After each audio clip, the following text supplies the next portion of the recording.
எதற்கும் உதவாத துரைமுருகன் போன்ற கிழட்டு தலைவர்களை வெளியேற்றுவது. 60 வயசுக்கு மேலேயே கெடுக்கக்கூடாதுறாங்க. 60 வயசுல தான் அரசியலுக்கு வர முடியும். அது தவறு.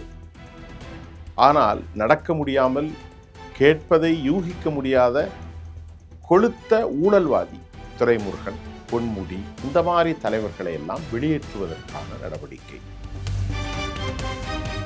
அம்பாசமுத்திரத்தினுடைய முதலியார் சமூகத்தை சேர்ந்த சபரீசன் இயற்கையாகவே பாஜகவோடு நல்ல நட்புறவு கொண்டவர். ஜென்ஸ் என்று சொல்லக்கூடிய இளைய தலைமுறை அவர்களை வைத்து 41% வாக்குகள் இன்னைக்கு களம் மாறி இருக்கிறது. பாஜக தலைமையிலிருந்து ஒரு நல்ல உறவு பலப்பட்டிருக்கிறது குர்கின் பேச்சுவார்த்தையின் மூலம்.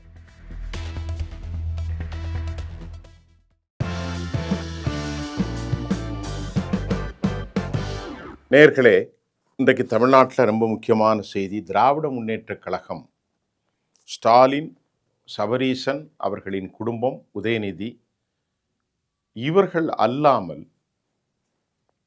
திமுகவினுடைய முன்னணி தலைவர்கள் கர்நாடகா மாநிலம் கூர்க்கில் ஒரு ஸ்பெஷல் கூட்டத்தை போட்டிருக்கிறார்கள். இதில் சில செய்திகள் நமக்கு ஆதாரமாக கிடைச்சிருக்கிறது. அது என்ன, கர்நாடகாவில் போய் கூர்க்கில் கூட்டம் போடணும், இதில் பெரிய செய்தி ஒன்றும் இல்லை. அதை கற்பனை வச்சு சிலர் பேசுவான், கலாநிதி மாறனுடைய ஒய்ஃபுக்கு அந்த ஊர் தான், அப்படியெல்லாம் சொல்வார்கள். அதெல்லாம் நமக்கு உண்மை கிடையாது. இந்த வெயிலுக்காக அது ஒரு நல்ல ஒரு இடம். இந்த கூட்டத்தில் என்ன விவாதிக்கப்பட்டது, திராவிட முன்னேற்ற கழகத்தில் என்ன விவாதிக்கப்பட்டது என்ற செய்திகள் நமக்கு கிடைத்திருக்கிறது. ஆதாரமான திமுகவினுடைய தலைமைக்கு நெருக்கமானவர்களின் மூலம் வெளியிடப்பட்ட ரகசிய செய்திகளை நான் உங்களுக்கு தருகிறேன். திமுக இப்போது அதில் எடுக்கப்பட்ட முடிவுகளில் முதலாவதாக நிர்வாக கட்டமைப்புகளை மாற்றி மூத்த தலைவர்களை வெளியேற்றுவது. உங்களுக்கு நான் மிக முக்கியமாக சொல்வது என்னவென்றால், எதற்கும் உதவாத துரைமுருகன் போன்ற கிழட்டு தலைவர்களை வெளியேற்றுவது. நடக்க முடியாது, பேச முடியாது, நக்கல் மட்டும் செய்ய தெரியும்.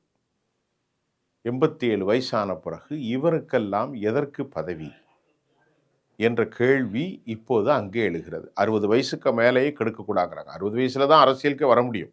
அது தவறு. ஆனால் நடக்க முடியாமல், கேட்பதை யூகிக்க முடியாத கொழுத்த ஊழல்வாதி துரைமுருகன், பொன்முடி, இந்த மாதிரி தலைவர்கள், பெரியசாமி, இந்த மாதிரி தலைவர்களை எல்லாம் வெளியேற்றுவதற்கான நடவடிக்கை. ஏன்னா இனி இப்போது ஒரு ஜென்செட் 2000க்கு மேல் வந்திருக்கக்கூடிய இளைய தலைமுறை 41% இளைஞர்களை கொண்டு தமிழக அரசு இன்றைக்கு வெற்றி பெற்ற ஒரு அரசாக மாறி இருக்கிற போது, அதற்கு ஏதுவாக இளைய தலைவர்களை ஒரு 55, 56, 60க்குள்ள இருக்கணும். கொஞ்சம் மூத்த தலைவர்கள் 40 வயதுக்குள்ள, 35 இருந்து 55, அப்படித்தான் அரசியல் செய்ய முடியும் என முடிவை கூர்க்கில் அவர்கள் எடுத்திருக்கிறார்கள். ஆக மூத்த தலைவர்களுக்கு விடை கொடுத்து அனுப்பப்படும் படலம் தொடரலாம். இந்த விவகாரத்தில் பாரதிய ஜனதாவின் சில முக்கிய ஆளுமைகளும் திமுகவோடு சந்தித்திருக்கிறார்கள். கூர்க்கில் வந்து அவர்கள் என்ன பேசினார்கள் என்ற செய்தி நமக்கு தெரியவில்லை.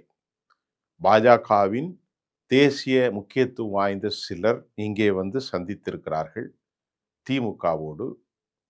அநேகமாக பாஜகவுக்கு அந்த செய்தியில் நமக்கு இன்னொன்று கிடைச்சது, நிறைய பேர் பாஜகவோடு கூட்டு அமைப்பார்கள். அதுக்கு சாத்தியமில்லை. பாரதிய ஜனதாவோடு அவர்கள் கூட்டணி வைப்பதற்கு சாத்தியமில்லை. ஆனால் வேறு விதமான உறவுகளை அவர்கள் பலப்படுத்தலாம். சபரீசனை அதற்காகத்தான் நியமித்தார்கள். அம்பாசமுத்திரத்தினுடைய முதலியார் சமூகத்தை சேர்ந்த சபரீசன் இயற்கையாகவே பாஜகவோடு நல்ல நட்புறவு கொண்டவர், சுயம் சேவக்கோடு நெருக்கமானவர். ஆகவே அவர் அங்கே தாமதிப்பது, அவரும் அங்கே சென்றிருப்பது சில விஷயத்தை நமக்கு யூகிக்கிறது. அவருடைய பணி திராவிட முன்னேற்ற கழகத்தில் வலுவாக இருக்கிறது என்ற செய்தியும், இந்த ஆலோசனை கூட்டத்தில் திரு ஸ்டாலின், அவரது மனைவியார், அவரது குடும்பத்தினர், கழக முன்னோடிகள் அனைவரும் சென்று கர்நாடக குர்க்கில் பேசப்படுது. முதல் கட்ட பேச்சு ஒன்றுக்கும் உதவாத மூத்த தலைவர்களை, ஊழல்வாதிகளை கட்சியை விட்டு வெளியேற்றுவது, இது ரொம்ப உறுதியா இருக்கிறார். யாரு? உதயநிதி. அவர்களை வைத்துக்கொண்டு இனி எதுவும் செய்ய முடியாது. ஜென்ஸ் என்று சொல்லக்கூடிய இளைய தலைமுறைகள், அவர்களை வைத்து 41% வாக்குகள் இன்னைக்கு களம் மாறியிருக்கிறது. அண்ணாமலை போன்ற இளைய தலைவர்கள் 41 வயது, இவருக்கு 48 வயது, உதயநிதிக்கு 52 வயது விஜய். ஆக இப்படி களம் மாறியிருக்கிறது. அதற்கேற்றவாறு நாமும் களத்தை அமைக்க வேண்டும் என்று தீவிர பேச்சுவார்த்தை நடத்துகிறார்கள். இதற்கிடையில் திராவிட முன்னேற்ற கழகத்திற்கு வட இந்திய பாஜக தலைமையிலிருந்து ஒரு நல்ல உறவு பலப்பட்டிருக்கிறது குர்கின் பேச்சுவார்த்தையின் மூலம். மூன்றாவது விவகாரம், வரக்கூடிய 5 சட்டமன்ற தொகுதிகள்.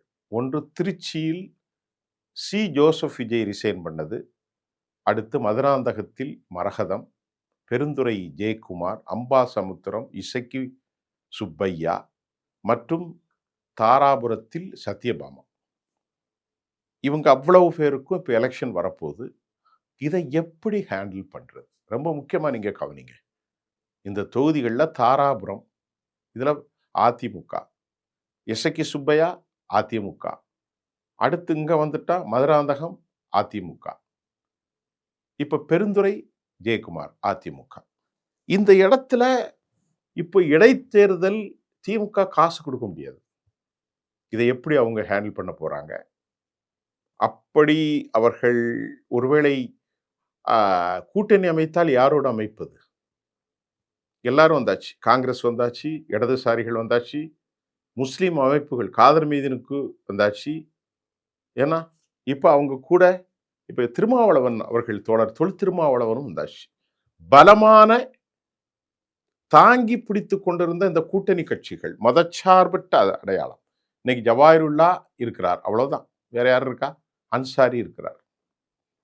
மற்றபடி இந்த கருணாஸ், தனியரசு போன்ற தலைவர்கள், மற்றபடி ஒரு பலமான தலைவர்கள் ஒன்றுமில்லை. கொங்கு ஈஸ்வரன் அவரும் இருந்து கொண்டிருக்கிறார். தேமுதிகவினுடைய அம்மையார், நம்முடைய விஜயகாந்த், பிரேமலதா அம்மா அவங்களும் கூட இருக்கிறாங்க. அவர்களுக்கெல்லாம் ஒரு 1/2% வாக்கள் தான் உண்டு.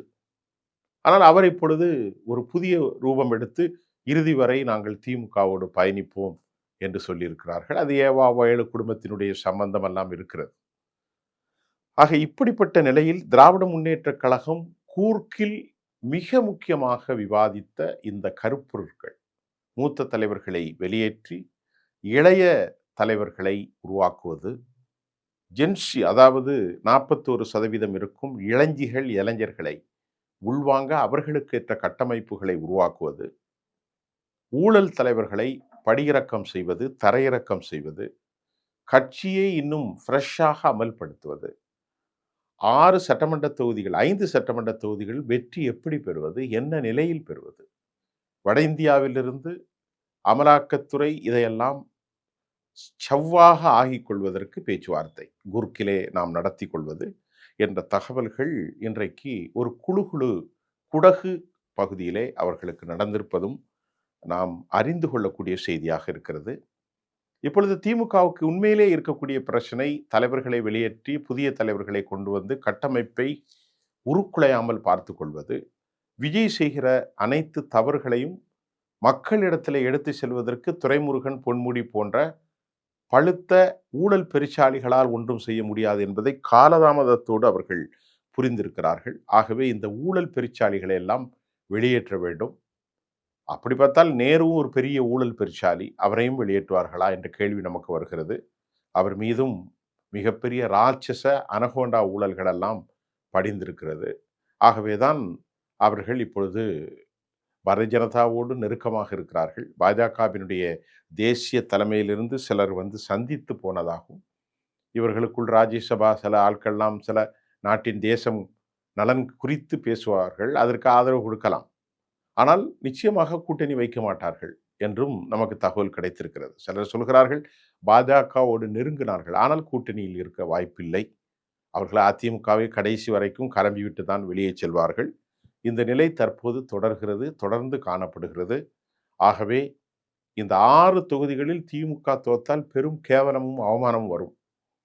அதிமுக தோத்தால் அந்த கட்சி இழுத்து கதவடைப்பு செய்யப்படும். இதில் வெற்றி பெற வேண்டும் என்கிற படித்தரத்தில் கடும் முயற்சியில் இன்றைக்கு விஜயனுடைய தலைமையிலான தாவேகா முனைகிறது. ஆகவே இது இன்றைக்கு திமுக தரப்பில் நமக்கு வந்த செய்தி. மீண்டும் அடுத்த செய்திகளோடு நான் உங்களை சந்திக்கின்றேன். நன்றி.